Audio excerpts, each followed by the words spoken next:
नमस्कार। टुडे उत्तराखंड में आपका बहुत बहुत स्वागत है। मैं हूं गीतिका पांडे।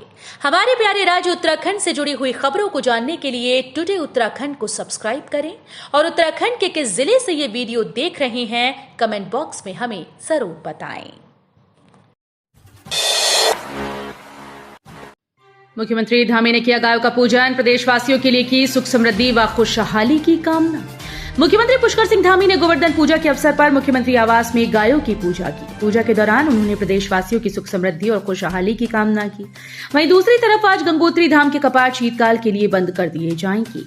कार्तिक मास के शुक्ल पक्ष की प्रतिपदा तिथि को गोवर्धन पूजन करने का विधान है।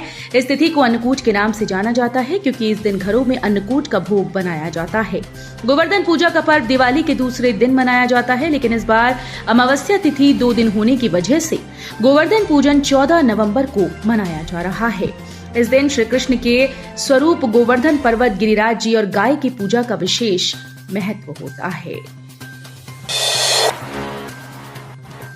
सुरंग में हर सांस के लिए जंग, 40 जिंदगी बचाने के लिए युद्ध स्तर पर चल रहा कार्य, 10 तस्वीरें और बड़े अपडेट। उत्तरकाशी में यमुनोत्री हाईवे पर निर्माणाधीन सुरंग में हुए भूस्खलन के बाद बचाव अभियान युद्ध स्तर पर जारी है। सुरंग में 12 घंटे की शिफ्ट खत्म कर मजदूर रविवार सुबह करीब 8 बजे दीपावली की छुट्टी मनाने के लिए जाने ही वाले थे, लेकिन 2.5 घंटे पहले ही 5:30 बजे सुरंग के सिलक्यारा वाले मुहाने से करीब 250 मीटर आगे 35 मीटर हिस्से में भूस्खलन हो गया। सुरंग में उस वक्त 45 मजदूर थे। मलबा धीरे धीरे गिरता देख 5 मजदूर तो बाहर आ गए, लेकिन 40 सुरंग में ही फंस गए। दरअसल चारधाम सड़क परियोजना के तहत यमुनोत्री हाईवे पर निर्माणाधीन 4.5 किलोमीटर सुरंग का निर्माण कार्य अब करीब 500 मीटर शेष रह गया है, जिसका निर्माण मजदूर 2 शिफ्ट में कर रहे हैं। आवेदन करने वाले हजारों अभ्यर्थियों की निकल गई उम्र, भर्ती का अभी तक कुछ नहीं पता।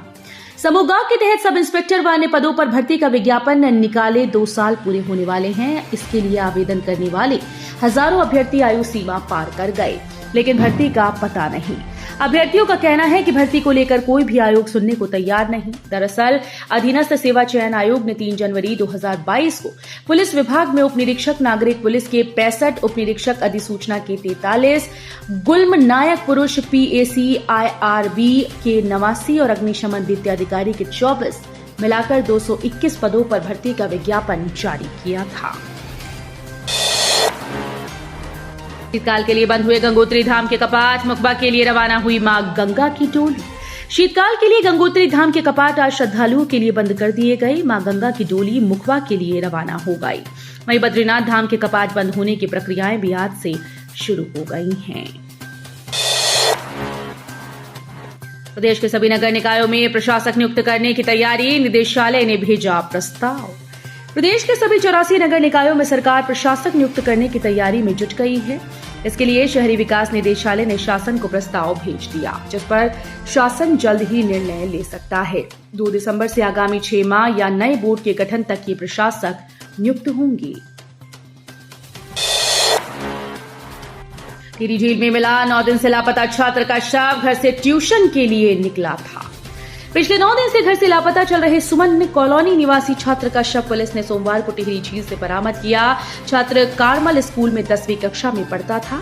उसके पास से कोई सुसाइड नोट बरामद नहीं हुआ है। हिमालय क्षेत्र में सुरंग निर्माण और तरीकों पर उठे सवाल, जाने क्या बोले पर्यावरणविद।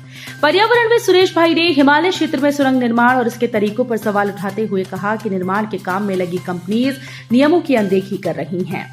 आरोप लगाया कि साइट पर काम करने वाले मजदूरों की सुरक्षा का भी ख्याल नहीं रखा जाता।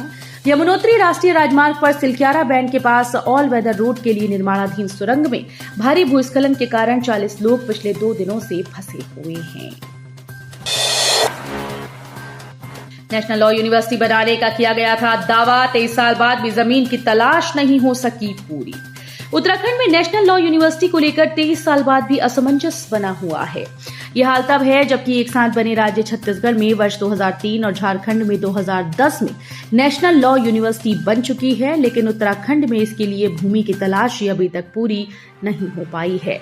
हालांकि रानी पोखरी के लिस्टाबाद गांव में मार्च 2019 में इसका शिलान्यास किया गया था। डाटा काली मंदिर के पास बनाई गई नई सुरंग पर दौड़ा ट्रैफिक, 1.5 किलोमीटर सड़क खुली। आर्थिक गलियारे के रूप में निर्माणाधीन दिल्ली देहरादून एक्सप्रेसवे पर डाटा काली मंदिर के पास बनाई गई नई सुरंग और आशा रोड़ी की तरफ से 1.5 किलोमीटर हिस्से में नई सड़क को यातायात के लिए अस्थायी रूप से खोल दिया गया। इन दिनों देहरादून से दिल्ली जाने वाले वाहन नई सड़क और नई सुरंग से ही फर्राटा भर रही हैं। शीतकाल के लिए चारों धामों के कपाट बंद करने की तैयारियां शुरू। आज गंगोत्री धाम के कपाट होंगे बंद। शीतकाल के लिए 4 धाम के कपाट बंद करने की तैयारी शुरू हो गई। आज गंगोत्री के कपाट बंद होंगे। आज गंगोत्री धाम के कपाट बंद हो जाएंगे। शीतकाल के लिए 4 धामों के कपाट की बंद करने की तैयारियां शुरू हो गई हैं। पिथौरागढ़ में अब तैयार होगा पथ प्रकाश का नया सर्किट, स्वीकृत हुए इतने करोड़। नगर की पथ प्रकाश व्यवस्था में जल्द बड़ा परिवर्तन होगा। शासन ने नगर के 20 वार्ड में पथ प्रकाश व्यवस्था को बेहतर करने के लिए पंचम राज्य वित्त आयोग से 1.98 करोड़ की धनराशि स्वीकृत कर दी है। पिथौरागढ़ नगर में पथ प्रकाश व्यवस्था में तमाम समस्याएं हैं। पहाड़ पर जल संरक्षण के लिए अनोखी पहल, डायरेक्ट इंजेक्ट से पुनर्जीवित होंगे बंद पड़े हैंडपंप। बढ़ते जल संकट से निपटने को अब सूख चुके पुराने हैंडपंप कारगर साबित होंगे। खराब और बंद पड़े हैंडपंपों को डायरेक्ट इंजेक्ट से पुनर्जीवित करने में वैज्ञानिकों ने सफलता अर्जित की है। भारत सरकार पर्यावरण, वन और जलवायु परिवर्तन मंत्रालय के अधीन राष्ट्रीय हिमालयी अध्ययन मिशन के तहत पौड़ी जनपद में किया गया प्रयोग सफल रहा है। हरे भरे चाय बागान से पर्यटन को मिल रही ताजगी, हट और टी कैफे का भी उठा रहे लुत्फ। मई जून की तपती गर्मी में भी शीतल रहने वाले चंपावत में देसी विदेशी पर्यटक हरे भरे चाय बागान का दर्शन करने के साथ अब उसके बीच रात्रि विश्राम भी कर सकेंगे। यहाँ आने वाले पर्यटकों को जैविक चाय की चुस्की के बीच चंद शासकों की राजधानी रही चंपावत नगर के शीर्ष से सूर्यास्त व हिमालय के धवल चोटियों से सूर्योदय के मनोहारी दृश्य को निहारने का मौका मिलेगा। दून की हवा बन गई जहर। इस बार दिवाली पर पटाखों से हुए प्रदूषण ने तोड़ दिए पिछले रिकॉर्ड, AQI 400 के पार। राजधानी देहरादून में इस बार दिवाली पर पटाखों से हुए प्रदूषण ने पिछले रिकॉर्ड तोड़ दिए। दून के कई क्षेत्रों में AQI का स्तर 400 के पार हो गया। शहर में AQI को बहुत ही खराब श्रेणी में दर्ज किया गया। दिवाली से ठीक पहले शनिवार की रात दून में औसत AQI 132 दर्ज किया गया था। दिवाली की रात आतिशबाजी से हुए धुएं ने AQI 400 के पार पहुंचा दिया। 24 घंटे में इस कदर वायु प्रदूषण बढ़ा कि AQI 268 बढ़ गया। तो ये थी हमारे प्यारे राज्य उत्तराखंड से जुड़ी हुई कुछ खास और अहम खबरें।